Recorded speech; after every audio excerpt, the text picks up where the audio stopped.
ಶಾಂತಿಸಾಗರದಲ್ಲಿ bike wheeling ಮಾಡಿದ ಜಮೀರ್ ಬಂಧನ. ದಾವಣಗೆರೆ ಜಿಲ್ಲೆಯ ಚನ್ನಗಿರಿ ತಾಲೂಕಿನ ಶಾಂತಿಸಾಗರದ ಸಿದ್ದಪ್ಪ ದೇವಸ್ಥಾನದ ಮುಂದಿನ ಸಾರ್ವಜನಿಕ ರಸ್ತೆಯಲ್ಲಿ ಬೈಕ್ ವೀಲಿಂಗ್ ಮಾಡುತ್ತಿದ್ದ ಯುವಕನ ವಿರುದ್ಧ ಬಸವಪಟ್ಟಣ ಪೊಲೀಸ್ ಠಾಣೆಯಲ್ಲಿ ಪ್ರಕರಣ ದಾಖಲಿಸಿ ಕಾನೂನು ಕ್ರಮ ತೆಗೆದುಕೊಳ್ಳಲಾಗಿದೆ ಎಂದು ಶನಿವಾರ ರಾತ್ರಿ 9 ಗಂಟೆಗೆ ಜಿಲ್ಲಾ ಪೊಲೀಸ್ ಇಲಾಖೆ ಪ್ರಕಟಣೆಯಲ್ಲಿ ತಿಳಿಸಿದೆ. ಚನ್ನಗಿರಿ ಪಟ್ಟಣದ ಬೈಕ್ ಸವಾರ ಜಮೀರ್ ಅಲಿಯಾಸ್ ಪಾಪ ಎಂಬಾತ ಬೈಕ್ ವೀಲಿಂಗ್ ಮಾಡಿದವನು.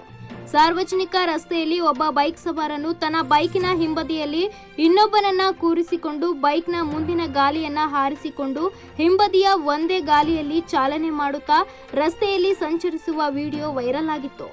ಇತರೆ ವಾಹನ ಸವಾರರು ಮತ್ತು ಸಾರ್ವಜನಿಕರಿಗೆ ತೊಂದರೆ ಉಂಟಾಗುವ ರೀತಿಯಲ್ಲಿ ಬೈಕ್ ಸವಾರಿ ಮಾಡುತ್ತಿದ್ದ ವಿಡಿಯೋವನ್ನ ಸಾಮಾಜಿಕ ಜಾಲತಾಣದಲ್ಲಿ ಹಾಕಲಾಗಿತ್ತು.